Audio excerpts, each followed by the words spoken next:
de Perú, ¿no? El cual justamente yo ahorita mismo voy a hacer una breve asesoría respecto a los puntos más importantes de mi parecer, que justamente siento que son importantes para también preguntar en su control. Así que, ojo, porque, o sea, directamente no las voy a decir fijas, pero de forma indirecta capaz suelta alguna. Así que si se me suelta alguna, feliz. Así que no, ya pues fuera, pues. Pero tranquilos, chicos, va a estar bien, bien tranquilo el control. Gracias por los tactics. Ahora bien, voy a compartir pantalla, espero que se pueda. Tan, tan, tan, tan, tan. Ah, por cierto, gracias a lo que me saludaron por el privado por mi cumpleaños. No me estaba durmiendo, o sea, las 12. A ver. Ya. Sí se logra ver, ¿no, chicos? Me confirman, por favor, para compartir. Ok, está bien. Ok, todo está bien aquí, ya.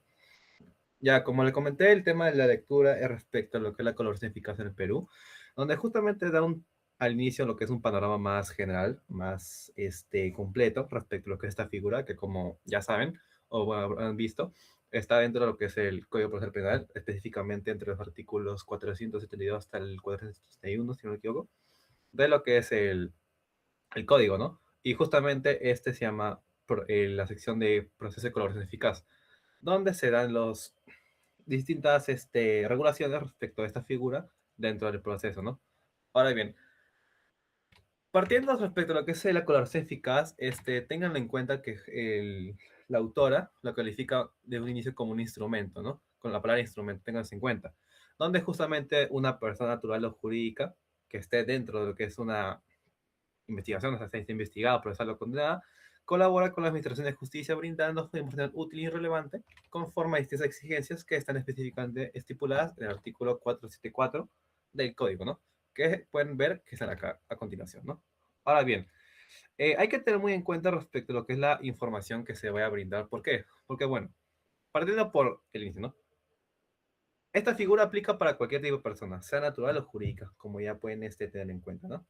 Ahora bien, respecto a la condición que éste debe tener, tiene que ser una persona que esté dentro de lo que es una investigación o, bueno, haya sido partícipe o, bueno, esté investigado o tenga una sentencia respecto a tal hecho delictivo relacionado al cual se requiere su colaboración, ¿no?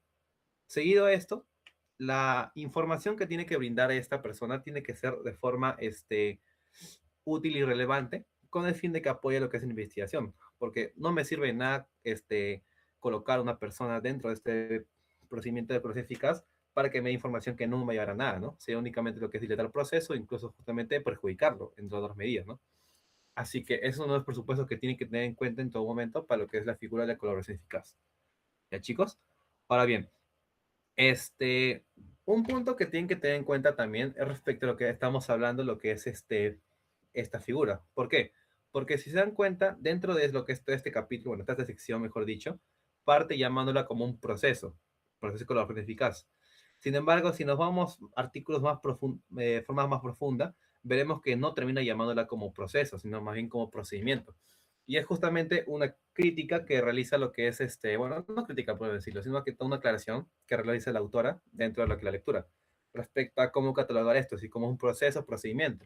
Pues bueno, ella en sí parte mencionando que en sentido estricto, es más que todo lo que es un procedimiento, ya que están ausentes ciertas garantías relacionadas con lo que la persona, ¿no? Por ejemplo, tipo de garantía de contradicción o la defensa, que son justamente las que están relacionadas a lo que es el proceso en sí mismo.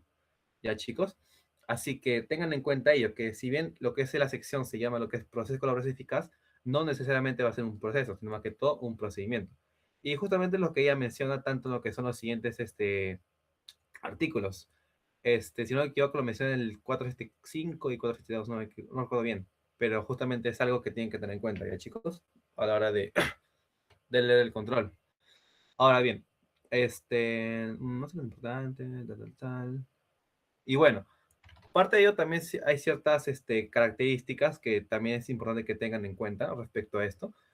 Y que, bueno, en primeras, como ya le mencioné, respecto a lo que es su denominación como tal, si estamos hablando de un proceso o procedimiento, la autora más se encanta en sentido estricto por lo que se llama un procedimiento, como lo mencionan otros artículos, mientras que también es importante tener en cuenta dos cosas más. Uno, su carácter de especialidad y otro, su carácter autónomo, ¿ya, chicos? Se refiere más que todo al carácter de especialidad o al carácter de naturaleza especial, más que todo porque son este es un procedimiento que se distingue de lo que es el proceso penal común. ¿Ya, chicos? No tiene las mismas características, por lo cual se ven ciertas parámetros o ciertas regulaciones, las cuales son distintas o la difieren de un proceso común. Como en este caso, como ya saben, se manejan garantías distintas, se dan exigencias distintas, no necesariamente se dan de forma,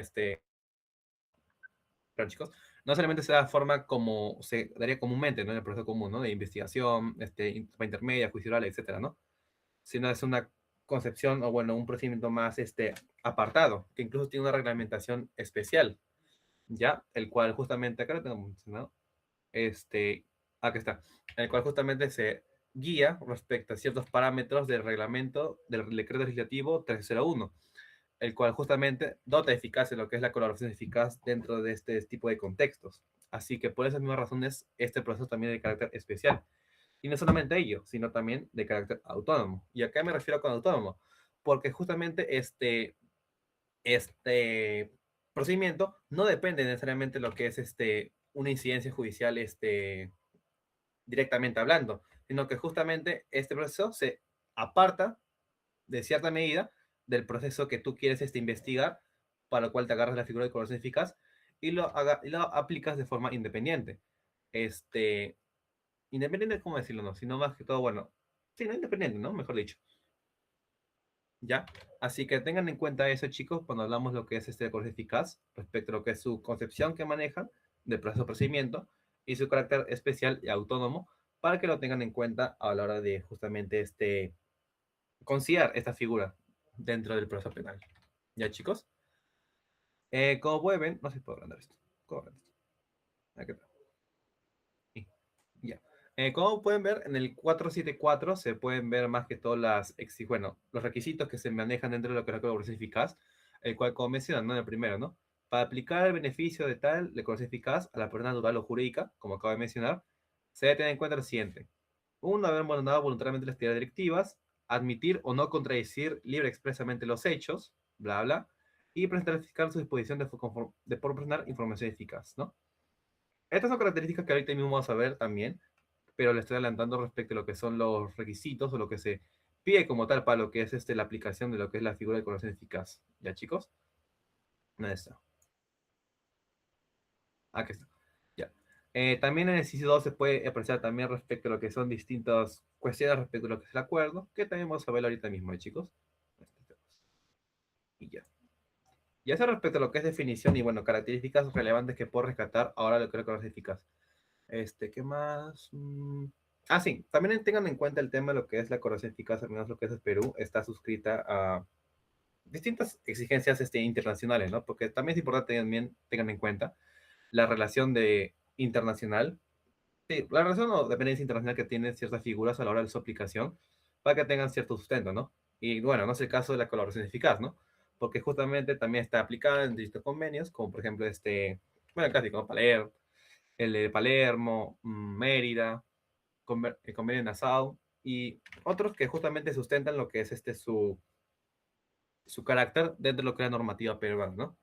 Así que, bueno, también es algo que pueden tener en cuenta dentro de su lectura, que justamente lo menciona, profundiza, pero que no va a ser ahorita por cuestión de tiempo, ¿no? Para hacerlo más agilizado. La parte que sí va más importante es respecto al tema. Ay, eso no. Vamos a ver esto. Fuck. Ya. Es respecto al tema de la fase de la colaboración eficaz, ¿no? La cual justamente la autora menciona que son 5 fases, las cuales se va a desarrollar lo que es la colaboración eficaz, ¿no? Que de forma breve son nombres honestos, ¿no? La primera etapa de clasificación, la segunda de corroboración, la tercera de celebración, la cuarta de control de proporcionalidad respecto a lo que es el acuerdo, y la quinta revocatoria, ¿no? Correcto, disculpe. Ya. Son 5 fases o 5 etapas, las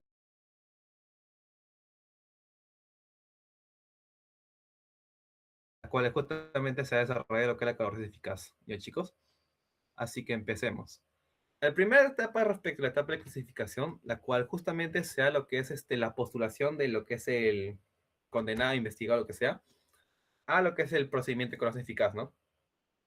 Donde, como su nombre dice, esta persona, a la cual la vamos a denominar solicitante, postula este procedimiento con el fin de justamente quitar dudas respecto a lo que son las investigaciones que se puedan dar, ¿no? Brindando lo que es la información que ya acabamos de mencionar. Pero como ya saben, esta persona, el solicitante, no va a buscar información gratis. Nadie busca algo porque está gratis, ¿no? Sino que a cambio va a querer ciertos beneficios, los cuales justamente va a querer mencionar o va a querer pedir a lo que son las autoridades con el fin de brindar dicha información, ¿no? Los cuales se van a suscribir en un acuerdo. Ahora bien, antes de llegar a ese punto, tenemos que tener en cuenta otras cuestiones, ¿no? Bueno, en primer lugar, que estas cuestiones, lo que son las solicitudes que puedan darse para lo que es el postulado de colaboración eficaz, son recibidas o son incluso permitidas o promovidas por lo que es el fiscal. Es en primeras tengan en cuenta quién es el partícipe en esta etapa, siendo el fiscal, el cual va a recibir y promover lo que son las solicitudes de colaboración eficaz. Ahora bien, otra cuestión que deben tener en cuenta respecto a lo que son las espontaneidad y las consecuencias. ¿A qué me refiero con espontaneidad? En primer lugar, tienen que tener en cuenta que, como mencioné anteriormente en el 474, menciona que justamente este, estas, esta información que vaya a brindar lo que es el solicitante tiene que ser justamente dada con lo que es su voluntad, ¿no? O sea, con su querer hacerlo, con el fin de que justamente no esté una condición de estar presionado o coaccionarlo a darla, sino tiene que brindarle de forma libre y expresa dicha información y a su vez también tiene que tener en cuenta lo que son las consecuencias de brindar dicha información, ¿ya? Es decir, que si bien sabe que va a brindar información y va a perjudicar, o bueno, puede perjudicar, entre comillas, a ciertas personas, a ciertos terceros, ese también tiene que ser las consecuencias de lo que va a pasar al hacerlo y suscribir lo que son los acuerdos que vaya a brindar con lo que son las autoridades competentes, ¿no? Así que tengan en cuenta esos dos puntos. El solicitante tiene que saber la información que va a dar, que está dándola, y las consecuencias de dar información. ¿Ya, chicos? Manéjenlo de esa forma. Y bueno, también lo que se menciona es respecto a lo que es esta etapa, primordialmente, son los requisitos que están más expresamente mencionados en el 475 respecto a lo que es la información que se vaya a brindar, ¿no? Y los beneficios. Justamente en el primer inciso, sí que pueden acompañarme con su código a la mano, si por que también lo tengan, chicos, se menciona ello respecto a lo que son características, o bueno, claro, lo que son características de esta información que se va a brindar, ¿no? Lo que menciona justamente es que en primer lugar debe evitar continuidad o la permanencia o consumación del delito, el cual justamente está investigando. Que la persona conozca las circunstancias en las que se planificó, identifica a los autores y entrega los instrumentos como tales relacionados con las actividades de la banda de operación, ¿no? Bueno, esto es relativo respecto a lo que son las información que se va a brindar, pero de forma más específica, bueno, eso no. Aquí está. Es más específica respecto a lo que son las características que se vaya a brindar de dicha información. ¿Ya, chicos? En las cuales, como menciona la autora, justamente estas tienen que ser distintas características. En primer lugar, tiene que ser oportuna. En segundo lugar, pertinente. En tercer lugar, eficaz. Y en cuarto lugar, corroborable, ¿no? Con oportuna justamente se refiere al tema de que los hechos tienen que ser de carácter, ¿cómo decirlo? Este, novedosas, que ayuden en lo que es la investigación, ¿ya? A eso se refiere con oportuna. Que sea de carácter colaborativo con esto, ¿ya? Respecto a que sea pertinente, se refiere más que todo a que tenga relación con lo que se está investigando, ¿no? O sea, no va a ser información de una situación distinta a lo que estoy investigando. Respecto a que sea eficaz, se refiere más que todo a la posición cuando es comprensible, es entendible por las personas, por los, en este caso, las autoridades, y no necesariamente necesitas una investigación exhaustiva para poder incluso esclarecerlas, sino tiene que ser todo lo contrario, tiene que ser más facilitador, por eso se recurre a dicha persona. Y finalmente, que sea corroborable se refiere más que todo a que esa información sea sustentada, ¿no? O sea, que sea objetivamente valorada con elementos o pruebas que lo sustenten, ¿no? Mejor dicho. Y bueno, eso principalmente respecto a que justamente respecto a la clasificación. Y bueno, una vez que sea dispuesta por parte del fiscal el tema de lo que es la colaboración eficaz, ya se va a un proceso más reservado. Es decir, que no va a ser tan esclarecido el tema de las acciones que se van a cometer. Sin embargo, obviamente va a ser justamente mencionadas, lo que es en un acta, para lo que es su, este, ¿cómo decirlo? Para el conocimiento de su desarrollo, mejor dicho. ¿Ya, chicos? Ahora bien, esto es respecto a lo que es la clasificación. La siguiente etapa es un poco más tranquila, porque es respecto a lo que es colaboración, ¿no? Donde justamente se da lo que es ¿cómo se nombre dice? Corroboración o bueno, verificación de lo que son los documentos o los aportes que justamente da el solicitante, bueno, al postulante de cosas eficaz para lo que es la autoridad, ¿no? En este caso, cuando ya es un poco más, ¿cómo decirlo? Más relativo al caso, cuando es el Estado lo que es un agraviado, hay una característica que justamente es el procurador público el cual puede participar. Sin embargo, en otros casos, obviamente no, porque no es necesario que el Estado no sea agraviado, pero cuando sí, sí necesita su participación. Así que tengan en cuenta nomás en esta etapa, a mi parecer, que únicamente una etapa más de, por así decirlo, filtro respecto a lo que son los elementos o las pruebas o los documentos que vaya a remitir o bueno, que vaya a mencionar lo que es esta persona al cual está participando del proceso de colaboración eficaz. ¿Ya, chicos? Yo le digo así más que todo, como una etapa de filtro de información. ¿Ya? Así que, bueno, eso es principalmente lo importante y nada más que mencionar, a mi parecer. Y bueno, la siguiente etapa es respecto a lo que es la celebración del acuerdo, que como lo mencioné, el acuerdo es donde justamente se van a suscribir los beneficios y claro, precisamente los beneficios que vaya a permitir o vaya a solicitar lo que son, lo que es el solicitante, ¿no? O el delator, mejor dicho. Ya, chicos, eso por un lado. Ya, en esta etapa lo que justamente se va a pasar es suscribir lo que es el acuerdo. Bueno, la idea es que justamente se suscriba el acuerdo de beneficios y la colaboración que vaya a lo que es el delator en este proceso. Este. Ujú. Ya. En esta etapa se dan dos fases principalmente. La primera, en la cual es de reunión, donde justamente lo que se dan son reuniones entre el fiscal y el delator para lo que es respecto al acuerdo. Y luego, y luego sea lo que es la etapa de evaluación, ¿no? Respecto a lo que son la suscripción o no por parte del fiscal del acuerdo de colaboración eficaz, ¿ya? Así que son dos subetapas que se pueden dar en esta fase, las cuales también tienen que tener en cuenta. Y hay, bueno, distintos supuestos en los cuales justamente se da o no lo que es la suscripción del acuerdo. Si se da la suscripción del acuerdo, bien, ¿no? Porque pasamos a la siguiente fase. Pero ¿qué pasa si no se da la suscripción del acuerdo? ¿Ya? Ante ello se pueden dar distintas consecuencias cuando no se llega a suscribir o aceptar el acuerdo por parte de lo que es el delator y el fiscal mencionado del caso, el cual justamente se da, por ejemplo, que la declaración sea considerada inexistente, es decir, que si que al final del acuerdo no se aprueba lo que uno menciona por parte del delator, obviamente su declaración va a ser como que si nada hubiera pasado, ¿no? Porque por las puras, ¿no? Al final no acepté nada. Pero también lo que se vaya a pasar es que dicha información, claro, información o elementos que se vayan brindado puedan ser utilizados por terceros. No necesariamente la declaración, pero sí los elementos extra que sustenten dicha declaración, con el fin de lo que es apoyar a terceros o, bueno, incluso lo que es el transcurso de la misma investigación.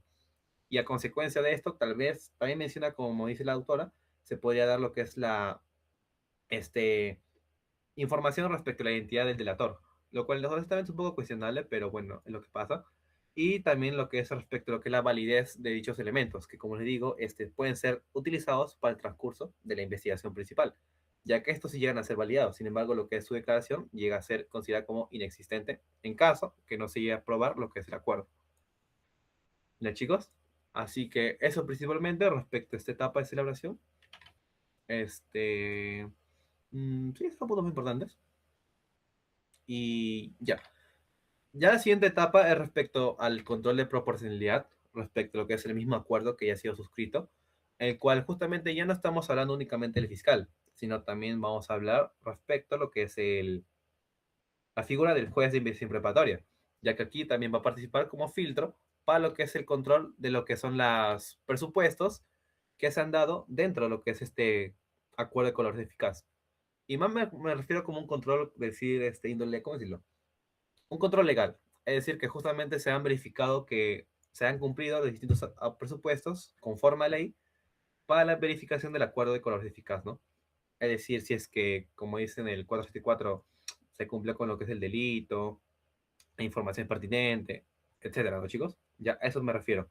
El juez de investigación preparatoria va a verificar que todos los presupuestos se han cumplido para su aprobación o suscripción del acuerdo de colaboración eficaz, ¿ya? Ahora bien, hay dos supuestos en este caso también. Uno en caso justamente el juez de investigación preparatoria no llega a, bueno, dar un control negativo respecto a lo que es el acuerdo dado, donde justamente emitirá un auto desaprobando dicho acuerdo, o bien también puede emitir lo que es una sentencia de color eficaz aprobando lo que se ha sustentado en dicho acuerdo, con el fin de que justamente pueda continuarse, ¿no? Con los mismos términos que ya se han pactado. Y ahora bien, también se puede tener en cuenta que justamente respecto a la decisión que pueda tener el juez de investigación preparatoria, se puede llegar a impugnar, ¿no? Este auto de desaprobación. Y obviamente, como va a ser impugnado, va a ser a cargo de lo que es el fiscal superior a cargo, para lo que es su posterior evaluación, ¿no? Conforme a los autos que se vayan a dar, ¿no? Este, otro caso que también, bueno, es importante mencionar, que lo veo, es respecto al tema de lo que son, obligaciones que puede, bueno, que puede solicitar, o bueno, que puede, también escribir el juez de investigación preparatoria. Es decir, puede darse el caso también que justamente lo apruebe, que no pase nada malo, pero que también haga ciertos cambios, suscribiendo nuevos acuerdos, obligaciones que vaya a cumplir lo que es el delator en este caso. ¿Ya, chicos? Y que también tienen que llegar a ser supervisados para lo que es su cumplimiento por parte del fiscal a cargo. ¿Ya? Un dato para que lo tengan en cuenta. Y bueno, finalmente también respecto a la última etapa, la de revocatoria, la cual justamente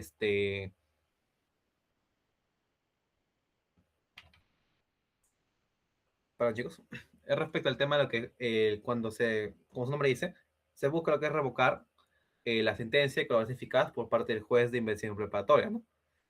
Donde justamente es el encargado de lo que es este proceso, ¿ya, chicos?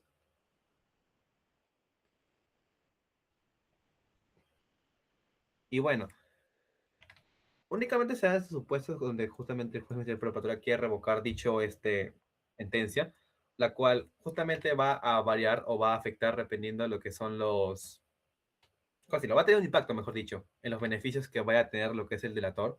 Y bueno, claro, el tipo de beneficios que vaya a darse, ¿no? En ese aspecto.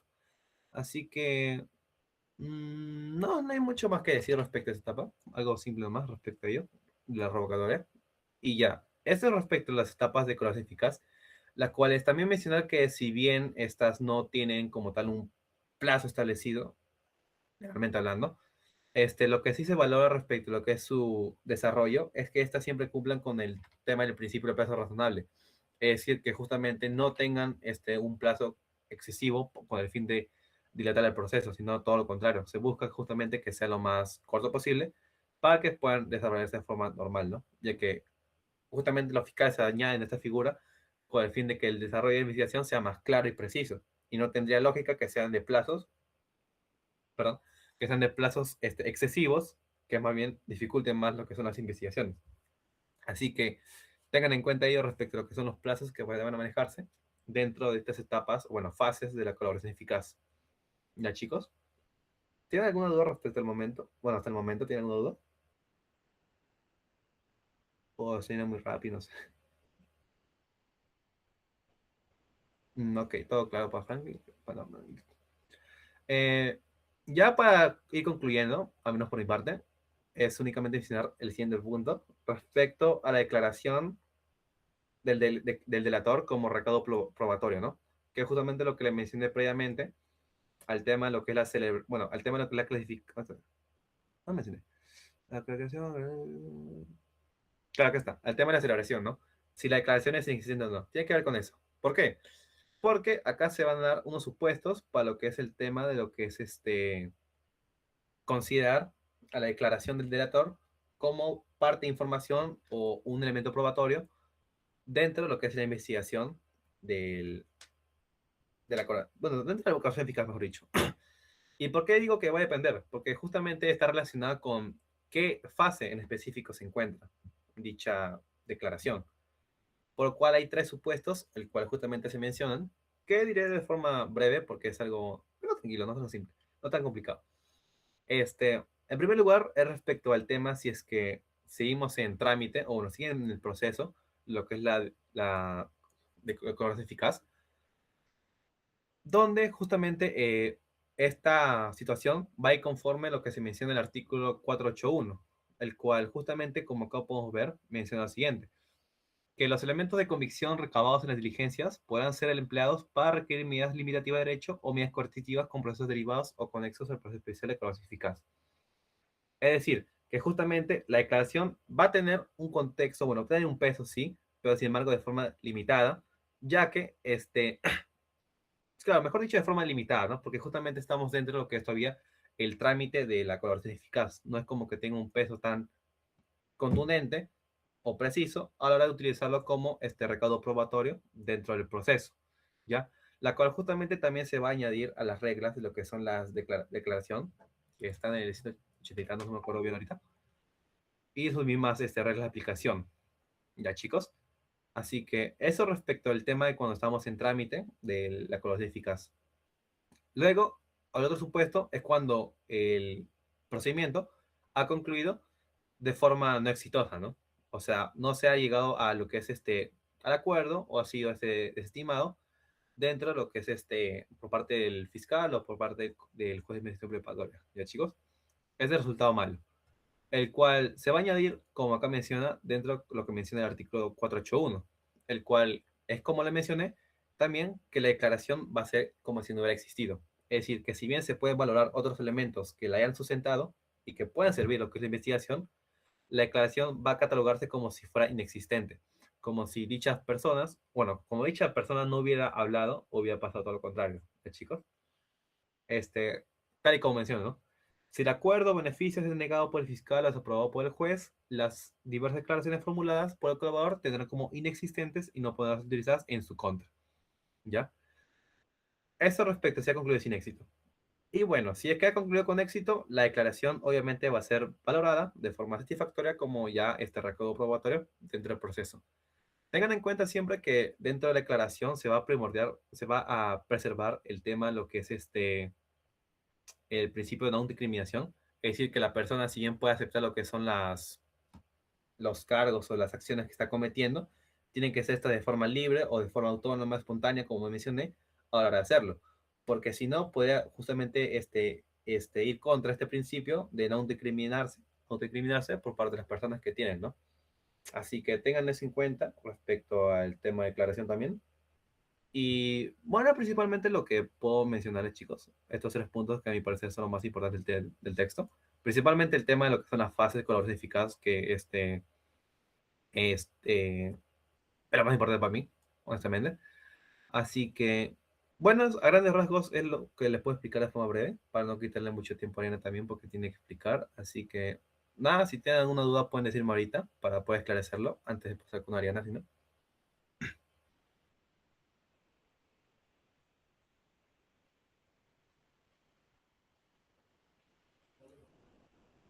Mm, bueno, supongo que no hay dudas. De todas maneras, ya al final supongo que ya si bien pregunta normal, no hay problema. ¿Estás ahí, Arena? Para continuar. Sí, sí, Antonita.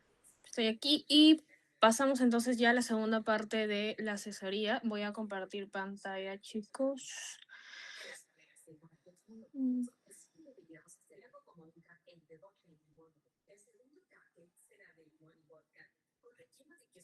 ya. Bien, chicos, como ustedes saben, el día de mañana es su cuarto control. No queremos que se asuste con este cuarto control. Entendemos que con el segundo, pues, ha habido ciertos comentarios respecto a la complejidad. Pero sí me es preciso mencionarles que el tema de colaboración eficaz es un tema bastante interesante y que, bueno, la lectura está bastante clara, pero requiere que lo lean de manera detallada porque hay ciertos detalles que es importante que los puedan revisar. De todas formas, esta asesoría se ha dado como parte de apoyo para con ustedes a efectos de que puedan entender quizás algunas cositas que les haya quedado no tan claros. Así que siéntanse en la libertad de cualquier duda que tengan, poder hacérnoslo presente. Bien, así que empezamos con la segunda parte de esta asesoría. Ustedes saben que a mí me gusta mucho como que darles una línea de qué puntos vamos a tocar, así que les comento. Pueden ver mi pantalla así, ¿no? La ven, entiendo bastante bien. Confírmeme, por favor. Sí, ya, perfecto. Bien, entonces lo primero que vamos a revisar es el uso de las declaraciones del delator como un recaudo probatorio. Para que se puedan ubicar un poquito mejor en su lectura, si es que quieren acompañarlo a la par de la asesoría, es la página número 18 en adelante, para que ustedes puedan tenerla a la par y puedan hacer las comparaciones respectivas si es que así lo requieren. Bien, primero vamos a abordar el uso de las declaraciones como del delator como un recaudo probatorio. Lo segundo es respecto a las consecuencias jurídicas que se utilizan de la declaración de un delator. Y bueno, tercero, ya algunos aspectos más importantes, más relevantes, ya de forma genérica. Repasando un poquito lo que acaba de decir Antonito, recuerden que el proceso, o la verdad yo concuerdo en que es un procedimiento en un proceso de colaboración eficaz, es uno de los 7 procesos especiales del código. Es decir, no vamos a estar frente a un proceso penal ordinario que tiene, como ya hemos estudiado, la investigación preparatoria, sea preliminar o preparatoria formalizada, la intermedia o el juicio oral, sino que va a partir de una estructura especial. Ahora, el proceso de colaboración eficaz, eh, el colaborador puede ser no necesariamente una persona imputada, sino también puede ser una persona que está condenada, investigada, dentro del marco de un proceso. El proceso de colaboración eficaz es un proceso que se va a dar de forma paralela, es decir, va a tener una carpeta fiscal independiente a la del proceso originario, ¿ok? Por ejemplo, a ver, supongamos que tenemos aquí la carpeta fiscal. Ay, muy delgadito. Ya. Supongamos que tenemos una carpeta fiscal que es la 1/2026 por el delito de lavado de activos. Y el investigado en este proceso, que es Pepito, decide acogerse a la colaboración eficaz, decide iniciar un procedimiento de colaboración eficaz o un proceso de colaboración eficaz. Se vuelve colaborador eficaz. Lo que se va a hacer es, este proceso principal va a seguir su curso y Pepito va a hablar con el fiscal, puede ser de forma verbal o de forma escrita, solicitando su colaboración, su evaluación como posible colaborador eficaz. Y se va a aperturar una carpeta fiscal separada. Pongámosle carpeta fiscal 31/2026. Y es en esta carpeta separada en la que se va a llevar a cabo el procedimiento de colaboración eficaz. Bien, ya Antonito les ha explicado cuáles son las etapas del proceso de colaboración eficaz, entonces partimos con ya el desarrollo netamente de su lectura. ¿Hasta ahí me entendieron? ¿Tienen alguna consulta? ¿Entendieron esta parte introductoria? Sí, ya, perfecto. Entonces seguimos ya con los alcances netamente de la lectura. Bien, el uso de la declaración del delator como recaudo probatorio va a atender a la fase en la cual nos vamos a encontrar de este proceso de colaboración eficaz. Como les ha explicado Antonito, se puede dar en tres tipos de momentos o en tres tipos de casos. La primera es cuando el proceso de colaboración eficaz se encuentra en trámite. La segunda es cuando el proceso de colaboración eficaz no ha concluido de forma adecuada, de forma exitosa. Y la tercera es cuando ésta sí ha concluido de una manera exitosa. Bien, veamos el primero, que es el proceso de colaboración eficaz. ¿Cómo usar la declaración del delator, o si se puede usar la declaración del delator, cuando el proceso de colaboración eficaz aún se encuentra en trámite? Bien, en este caso, Los elementos de convicción que hayan sido recabados en las diligencias de corroboración sí van a poder ser empleados para requerir medidas limitativas de derecho o medidas coercitivas, sea estos en procesos derivados o conexos al proceso de colaboración eficaz. Va justamente lo que les decía. ¿Se acuerdan que acá les decía que habían dos carpetas? El 31-2026, que era el procedimiento de colaboración eficaz, y el 1-2026, que era el de lavado de activos. Bien, si nos encontramos aún en el trámite de procedimiento del proceso de colaboración eficaz, los elementos obtenidos dentro de esta carpeta, es decir, dentro de la 31-2026, sí podrían ser usadas en el 1-2026, pero solamente para poder marcar, para poder requerir medidas limitativas de derecho o medidas coercitivas, ¿ok? Ahora, el segundo punto es que la declaración del colaborador también va a poder ser empleada para los efectos, eh, para poder sustentar elementos dentro de la carpeta alternativa o del proceso alternativo. En este caso, la declaración del 31 de José en el 31-2026 va a poder ser usado en la carpeta fiscal del 1-2026. Sin embargo, se va a proteger la identidad del colaborador eficaz. Cuando nosotros nos referimos a un colaborador eficaz, no nos vamos a referir jamás por el nombre del colaborador eficaz, sino por un código. El código es bastante sencillo. Se les dice colaborador eficaz y se les da un número 3. Si hay otro en un mismo procedimiento, se les da número 4 y así, ¿ok? Incluso, por dato curioso, ni siquiera la identificación de los abogados es planteado en los escritos. Los abogados firman como abogado defensor del colaborador eficaz número 3-2026. Entonces, este anonimato es un aspecto importante del procedimiento de colaboración eficaz. Incluso, otro dato curioso, cuando se presentan los escritos de colaboración eficaz, ni siquiera se presentan como lo haríamos regularmente, con vas, presentas tu hojita y esperas tu cargo, sino que estos escritos deben ir dentro de un sobremanila debidamente sellados y el cargo va solamente a la parte de la denominación, ¿no? La parte de la sumilla, bueno, el exordio en general, la designación del juez y la identificación del abogado. Nada más. Y con identificación del abogado me refiero a abogado del colaborador eficaz número 3. Así que estas características, estos datos que les doy, que vemos mucho en las prácticas, aquellos que ya practican podrán ver esto,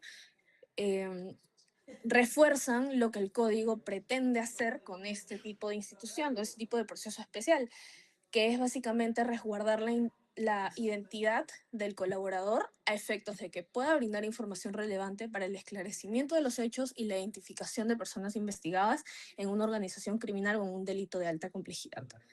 Ahora bien, ya hemos dicho entonces que sí es posible que se puedan utilizar elementos de convicción y la declaración del delator de un proceso de colaboración eficaz que aún no ha concluido para una investigación principal, siempre y cuando ésta sea para poder establecer medidas limitativas o medidas de coerción, es decir, se encuentra limitada. Yo no puedo pedir la sentencia de una persona con una declaración o un elemento de convicción contenida en un proceso de colaboración eficaz que aún no ha culminado de forma exitosa.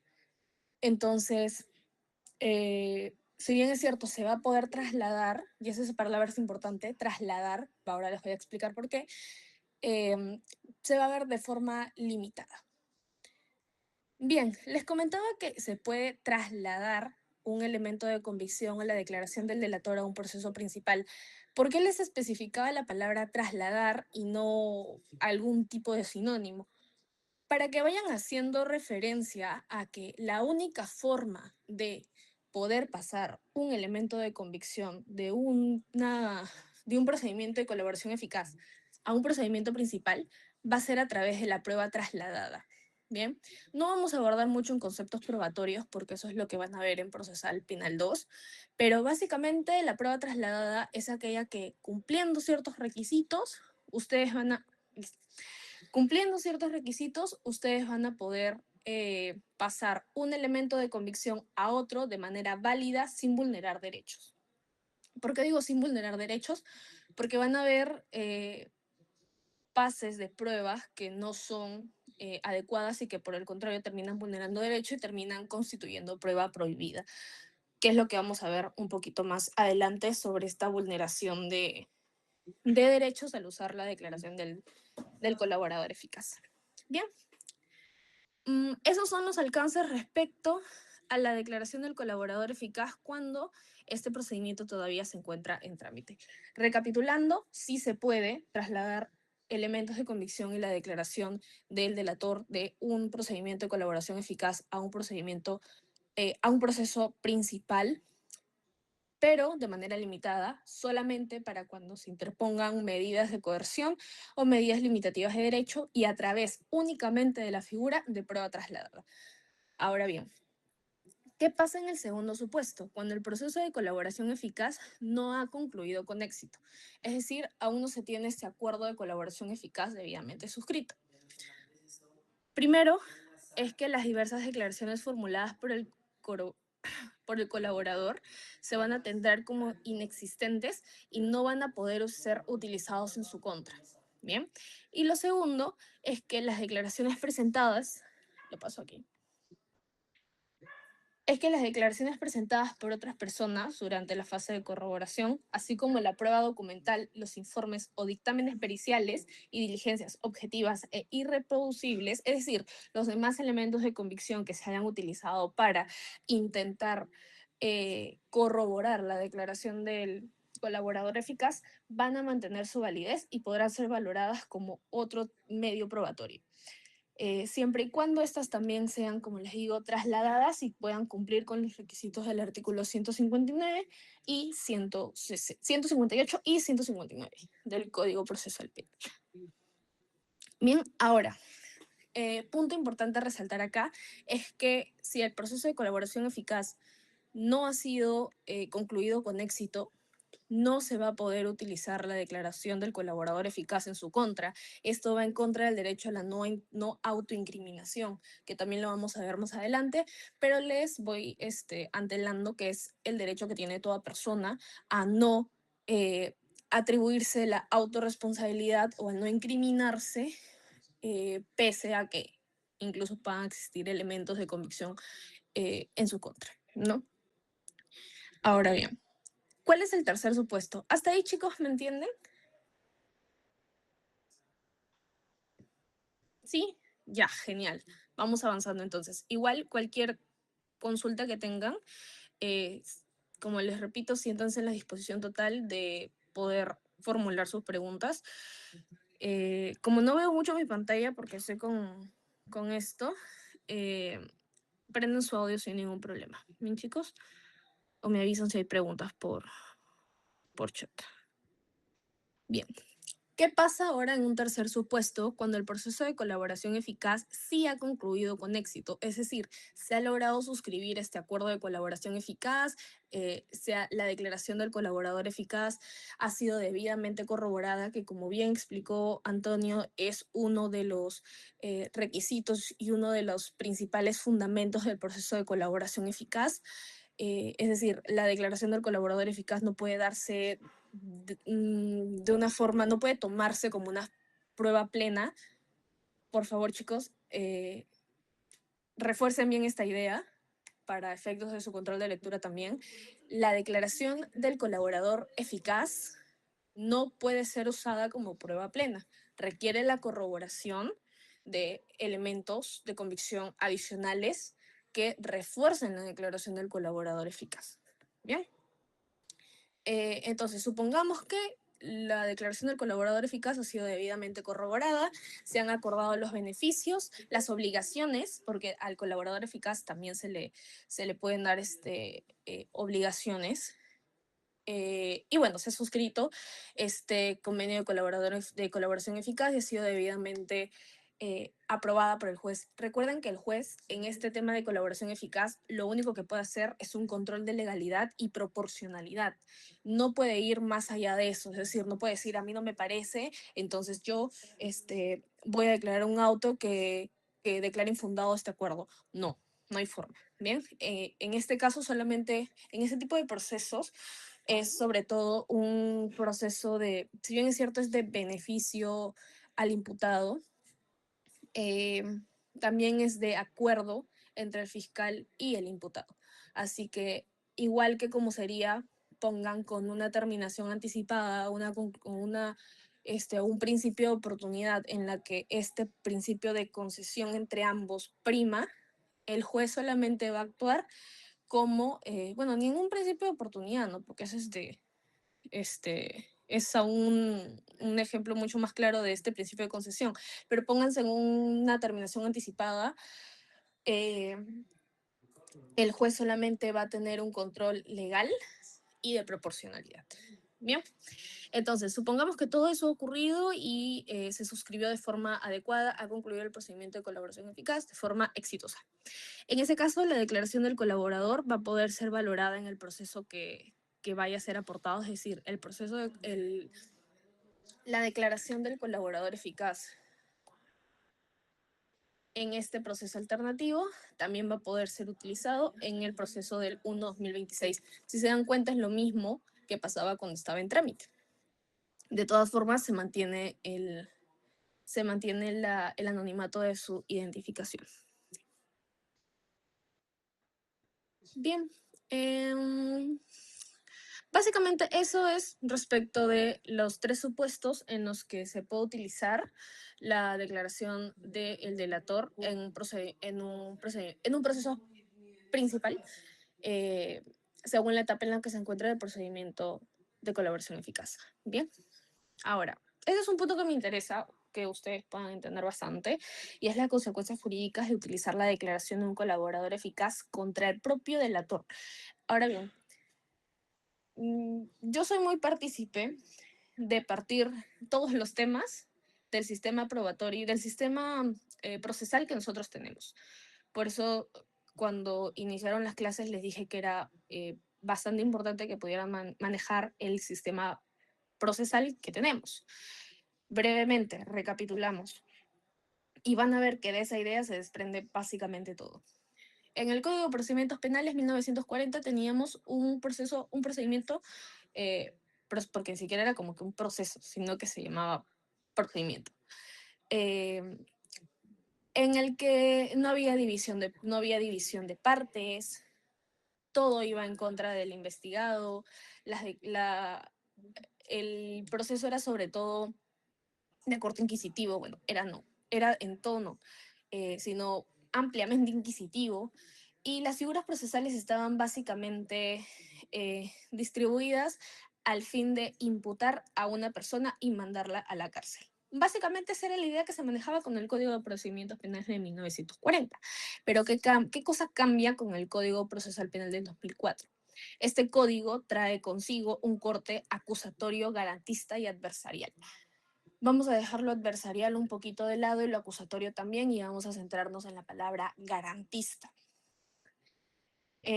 Recuerdo una crítica que hacía Labarte hace poco en una ponencia que hubo en la Cato. Refería que el Código Procesal nos ha vendido esta idea de garantismo y nos hemos repetido 1001 veces esta idea de acusatorio, garantista y adversarial, intentando convencernos de que esa es la matriz del código. Sin embargo, en la práctica hemos podido ver que eso no es así. Pero creo que figuras como estas, como la de la colaboración eficaz y específicamente estos supuestos que vamos a desarrollar ahorita, van a voltear esa idea y darnos cuenta que si bien en la práctica puede que no se apliquen, nuestro código siempre ha estado orientado a mantener ese corte garantista. ¿Ok? Es por eso, y partimos de este corte garantista, que va a primar los derechos del imputado por sobre cualquier procedimiento y por sobre cualquier beneficio procesal que haya. Es decir, el esclarecimiento de los hechos que es finalmente la finalidad del proceso, es decir, descubrir la verdad, sea material o procesal, ya eso es otra discusión. Eh, lo cierto es que los fines, en este caso, en el Código Procesal Penal del 2004, el fin jamás va a justificar el medio. Es decir, tú no puedes vulnerar el derecho de un investigado, de un imputado, eh, por el simple hecho de lograr el fin del proceso, que es el esclarecimiento de la verdad. Y eso es justamente lo que va a hacer este procedimiento de colaboración eficaz. Si bien es cierto, la declaración del colaborador eficaz es, en principio, el reconocimiento de una actividad ilícita y que a plenas luces es un gran elemento de convicción para poder imputarle la comisión de un delito, esto no puede hacerse. ¿Bien? Porque en principio, y aquí vamos al punto A, vulnera el principio de no autoincriminación. Como bien le refería de forma general, la no autoincriminación es básicamente el derecho que tiene toda persona eh, de no auto, bueno, de no autoimputarse conductas delictivas que haya o no cometido. Ahora bien, un aspecto importante de esto y que también desarrolla la autora en la lectura es que la no autoincriminación no se encuentra de forma expresa regulada en el código, sino que más bien mantiene primero un desarrollo constitucional como manifestación del derecho al debido proceso. Es decir, no vamos a encontrar un artículo específico en el Código Procesal Penal que nos hable de la no autoincriminación, sino que por el contrario, este debe desprenderse del derecho a la defensa, que si no me equivoco es el artículo 9 del título preliminar del Código Procesal Penal. Y yo diría que hasta el derecho de defensa, bueno, en realidad son manifestaciones, ¿no? El derecho de defensa desprendido del derecho de proceso, del debido proceso y de ello la no autoincriminación.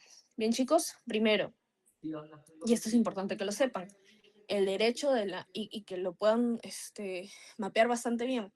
Recomiendo leer nuevamente este apartado en caso no les haya quedado, en caso no lo hayan hecho de forma precisa. Que el principio de no autoincriminación es una manifestación del derecho al debido proceso, no es la materialización de un derecho per se, ¿ok? O de un derecho individual, sino que es más bien la manifestación del derecho al debido proceso.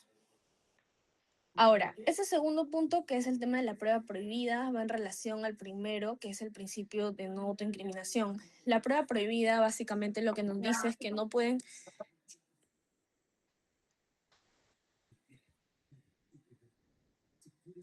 Bien, la prueba prohibida lo que nos dice básicamente es que no pueden aceptarse pruebas que hayan sido productos de la vulneración de un derecho. Y nos lleva al primer punto nuevamente. No podemos aceptar la declaración de un colaborador eficaz en su contra porque esta deriva de la vulneración de un derecho, que es el derecho a la no autoincriminación. Si se dan cuenta, el literal A y el literal B se encuentran estrechamente ligados. Así que, básicamente, no se puede utilizar la declaración del delator porque esta constituye la vulneración a la no autoincriminación y, por tanto, al vulnerar un derecho fundamental, como es la del debido proceso, en su manifestación específica de la no autoincriminación, el utilizarla en su contra constituiría una prueba prohibida. Bien. Ahora, tercer punto y de importante revisión para ustedes también, las personas o entes jurídicos vinculados al delator y la vulneración del principio de legalidad por transgredir lo establecido en la ley 3737. Bien, aquí vamos a hablar ya quizás un poquito más de lo que son los alcances en la persona jurídica como colaborador eficaz. Les comento, antes del 2018, si no me equivoco, los únicos que podían acogerse a la colaboración eficaz eran personas naturales. A partir de ello, con las modificaciones ya y el establecimiento del reglamento de colaboración eficaz, las personas jurídicas también pueden acogerse a la colaboración eficaz. Y los beneficios que se dan directan, por ejemplo, ¿no?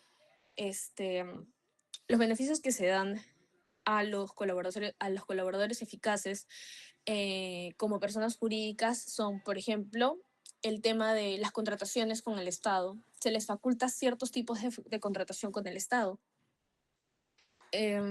Modificaciones en ciertos reglamentos que faciliten la promoción del empleo, entre otras, ¿no? Pero de forma práctica son las más relevantes. Ahora bien, vamos con el desarrollo específico y algunos apartados que ustedes tienen que conocer.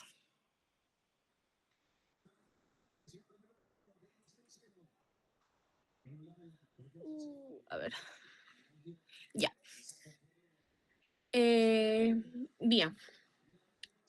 En el caso de los entes o personas jurídicas que van a estar vinculadas a un colaborador eficaz, se pueden hacer extensivos los acuerdos de la colaboración siempre y cuando sea, primero, cualquier persona jurídica o ente jurídico que sea propietario del más del 10% de las acciones representativas del capital o sea tenedor de participaciones sociales, que directamente o indirectamente participe en dicho porcentaje. Para este punto es importante que ustedes tengan en cuenta el porcentaje, ¿ok? Más del 10% de acciones van a poderse hacer extensivas los acuerdos de colaboración eficaz para la persona jurídica. El segundo es cualquier persona que ejerce un control sobre esta y otras personas sobre las cuales aquellas se ejerce también un control. Y tercero, cualquier persona jurídica o ente jurídico del mismo grupo económico. Ahora, es importante que sepan que estos tres criterios son de aspectos, son de corte limitado. Es decir, ustedes no van a poder traer a colación otro supuesto pese a que consideren que podría hacerse extensivo, que haya una relación directa, sino que es una cláusula cerrada. Si es que no se subsumen en uno de estos tres supuestos, eh, no va a poder ser extensivas. ¿Ok? Hasta ahí, ¿alguna pregunta? Ya vamos a concluir con los otros aspectos relevantes de la colaboración eficaz.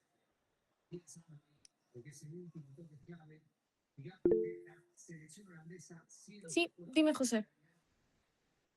Hola Ariana, ¿qué tal? Buenas noches. Una pregunta con respecto a las fases del proceso de colaboración eficaz. Bueno, mencionaron y la autora señala que hay una fase de corroboración, ¿no? ¿Esta fase de corroboración es la misma que exige el 158.2 o es diferente? Porque, o sea, yo asumiría que si corroboras en el proceso especial de colaboración eficaz, que es el proceso puente, para derivarlo al proceso conexo, eh, o sea, ya no sería necesario corroborar, ¿no? O sí es necesario corroborar nuevamente. No me queda muy claro ese aspecto. Ok, respecto al procedimiento, una cosa es la corroboración y otra cosa es la valoración. Bien, cuando Antonio nos explicó sobre la fase de corroboración, la idea principal que se desarrolla en esta fase es la declaración del delator no puede tomarse como prueba plena, sino que necesita elementos de convicción adicionales que sustenten esta declaración. Es decir, yo, Ariana, digo que he cometido un delito, he realizado un acto de colusión, tengo este acuerdo colusorio con a ver, no se me ocurre nadie, el alcalde de la Municipalidad de Lima. Este acuerdo colusorio, mi declaración es la declaración del colaborador eficaz, pero no bastaría con eso, sino que yo tendría que ofrecer o la fiscalía tendría que presentar, no sé, un video, una declaración adicional o aspectos relacionados a mi declaración que la sustenten. Solamente ese acto es el acto de corroboración. Ahora, supongamos que se corrobora y queremos pasarlo al proceso principal. Lo pasamos a través del 150, a través de la prueba trasladada y ya en el proceso principal lo que se va a hacer es una valoración. Básicamente se va a ver si es pertinente, conducente o útil. Es pertinente respecto de los hechos que estoy investigando aquí, porque, por ejemplo, supongamos que mi declaración de colaborador eficaz ha sido sobre el acto colusorio que yo he realizado con el alcalde de Lima. Pero el proceso es un proceso por lavado de activos cuyo delito originario es tráfico ilícito de drogas. Entonces, en ese aspecto no es útil, conducente ni pertinente. porque no se subsumen bajo los mismos hechos, no va a ayudar al esclarecimiento de los hechos. Entonces, es una valoración adicional, es una valoración que se da en el proceso principal para poder ver si nos sirve o no la declaración del colaborador eficaz o los elementos que hemos recabados en este procedimiento para nuestro proceso principal. ¿Te entendió? Bacán. Ya, entonces continuamos. ¿Alguien tiene alguna otra pregunta?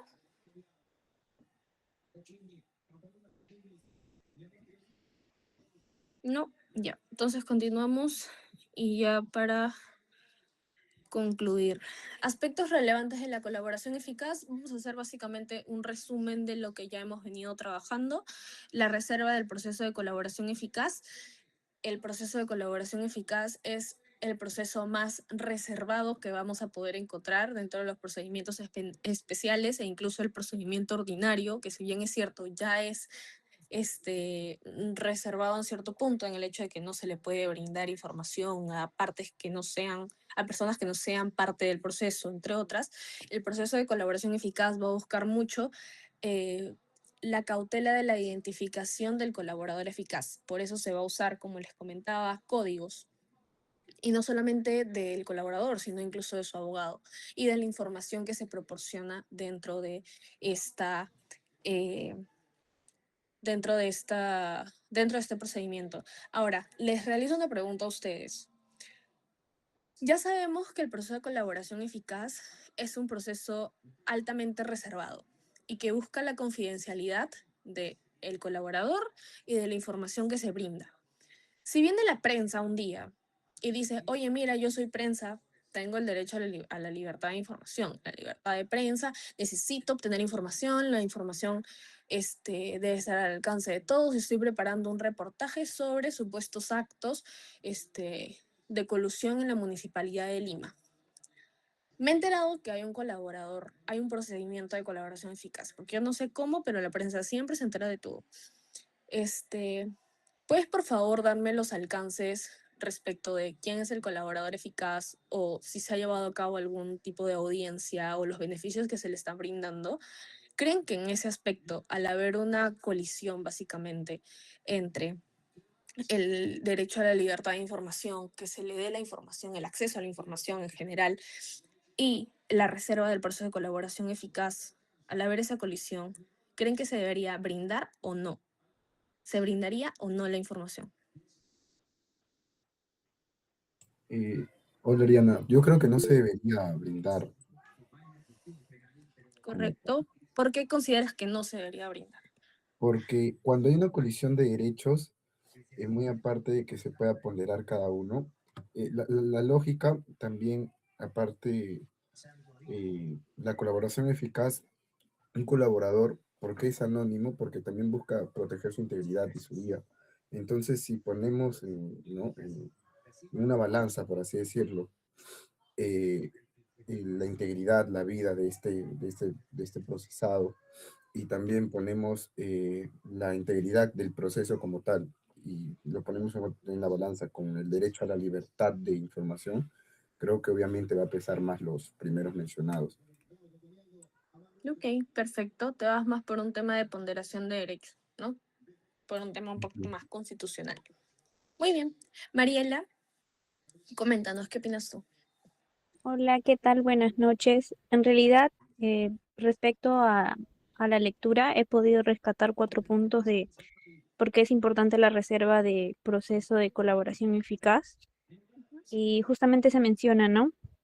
Que únicamente pueden acceder al expediente fiscal el delator, su defensa y, por ejemplo, en ciertos supuestos, el Estado, ¿no? Cuando es agraviado. Ese es un punto. Otro punto también es que justamente en protección a la identidad del colaborador es que se le denomina, ¿no? Mediante códigos y no se le permite la participación a terceros.